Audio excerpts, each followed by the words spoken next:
이어서 오늘 아침 신문 보겠습니다. 먼저 매일경제입니다. 올해 칸 국제영화제에서는 유독 한국 영화에 대한 관심이 뜨거운데요. 그런데 칸 영화제에서 한국 영화를 유독 사랑하는 코너가 있다고 합니다.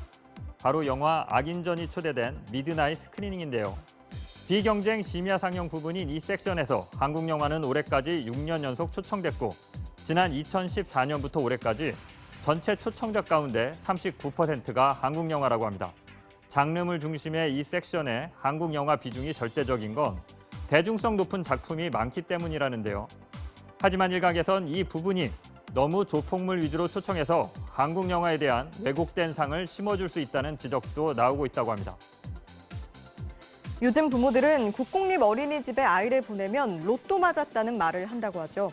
국공립의 경우 특별활동비나 현장학습비 등 부모가 부담하는 추가 비용이 민간 어린이집보다 상대적으로 적고 운영 시간이 길어서 학부모 만족도가 높기 때문이라는데요.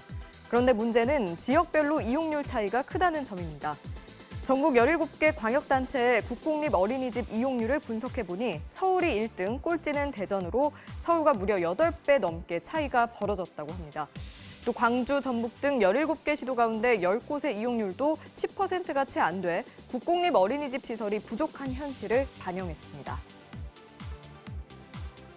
사회적 평판이나 유산 상속 같은 현실적 문제 등으로 이혼 대신 조론을 선택하는 노년부부가 최근 늘고 있다고 합니다. 결혼을 졸업한다는 의미의 신조어 조론은 법적 혼인관계는 유지하되 서로 간섭하지 않고 각자 독립적인 삶을 꾸리는 부부관계를 말하는데요.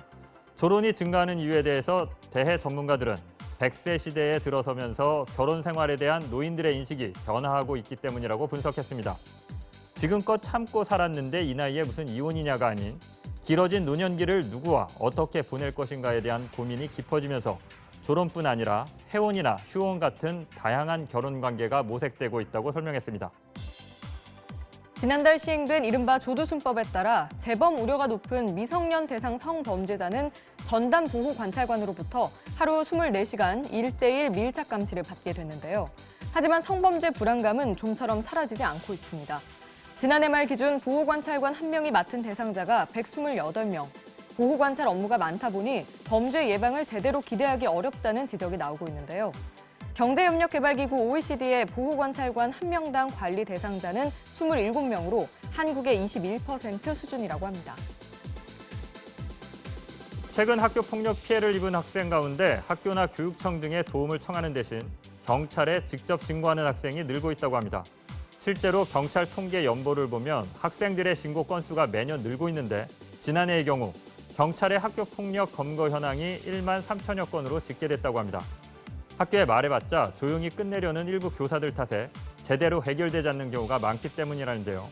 학생들의 수사기관 의존이 갈수록 늘면서 교육부는 학교나 교사에 대한 신뢰도를 회복하고 전문성을 높이기 위해 학교폭력대책자치위원회를 교육지원청으로 옮기는 등 종합 대책을 구상 중이라고 합니다. 주류 판매 면허가 없는 학생들이 술을 팔아 벌금을 내는 것을 막고 건전한 축제 문화를 형성하겠다면서 교육부가 대학 축제에 금주령을 내린 지 1년. 대학 축제 기간 동안 학교 근처 편의점의 주류 매출이 20-30배 상승하는 등 편의점들이 이득을 보고 있다고 합니다. 제주는 학생들이 넘고 돈은 편의점이 번다는 지적이 나올 법한데요. 심지어 축제 때 브랜드 홍보를 한다면서 편의점 앞에 아예 부스를 차린 주류 업체도 있다고 합니다. 오마카세, 남에게 모두 맡긴다는 뜻의 일본어로 국내에선 셰프 추천 메뉴라는 의미로 쓰이고 있는데요. 최근 이 오마카세가 스시에 이어 한우, 양식, 디저트, 커피 등으로 확산되고 있다고 합니다.